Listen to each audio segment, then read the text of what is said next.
जी अस्सलाम वालेकुम जी students, with this hope कि आप खैरियत से हैं। प्रोफेसर शफाकत अली आपके साथ आज हम बात करेंगे rule number 3 of our subject verb agreement.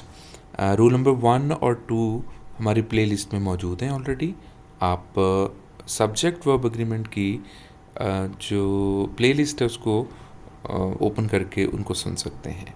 जो रूल नंबर 3 है वो भी मिलता जुलता है रूल नंबर 1 से, लेकिन रूल नंबर 1 में हमने सब्जेक्ट 1 को एंटरटेन किया था, यहाँ हम सब्जेक्ट 2 को एंटरटेन करेंगे। कैसे, ये ज़रा मुलाहिज़ा फरमा लेते हैं। Agreement between subject verb 2 and main verb, यही वो बात पिछली।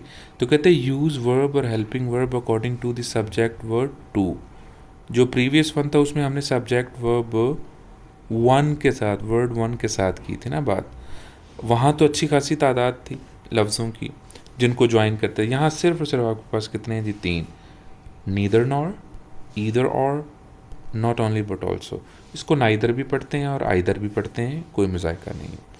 अब मिसाल देख लेते हैं जनाब। मिसाल क्या है कि नीदर द बायर्स, ये subject plural, nor the sales manager, ये सिंगल आ गया।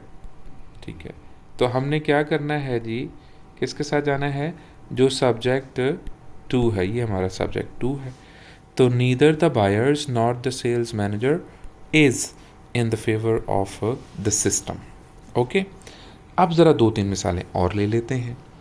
जैसे कि ईदर सर्टन केमिकल्स, एक आ गया जी सब्जेक्ट हमारा, और हीट वॉज या were use to destroy them germs. तो क्या आ गया जनाब?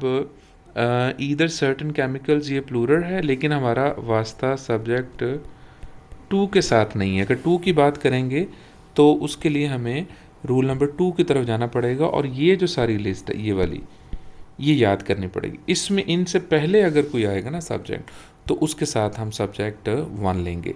जहाँ बात हमने की नीदर नॉर, ईदर और, नॉट ओनली बट ऑल्सो की, तो वहाँ सब्जेक्ट 2 लेंगे। तो सब्जेक्ट 2 क्या है जी? हीट। तो हीट सिंगुलर है, तो हमारा करेक्ट आंसर होगा वॉज। देखें ना, आपको एमपीटी में, आपको सिंगल पेपर में, आपको ऐसे राइटिंग में, किसी भी तरह से इन सारे रूल्स को प्रेसी में तैयार करना होगा, पढ़ना होगा, एक बार जहन में रखना होगा। Only then you will be able to do justice with your writing, with your exams. Neither the soldiers nor the king, are आएगा या इज आएगा जी? क्योंकि किंग सब्जेक्ट 2 है, तो हम इसके मुताबिक लगाएंगे, तो जवाब आएगा is going to ruin the village for the salt. तो ये जनाब हमारा रूल नंबर 3 है। रूल नंबर 1 और 2 को भी आप देख सकते हैं, उसके लिए आप प्लेलिस्ट को विज़िट कर सकते हैं एग्रीमेंट मिस्टेक्स के नाम से। Thank you very much, God bless, Allah हाफिज़।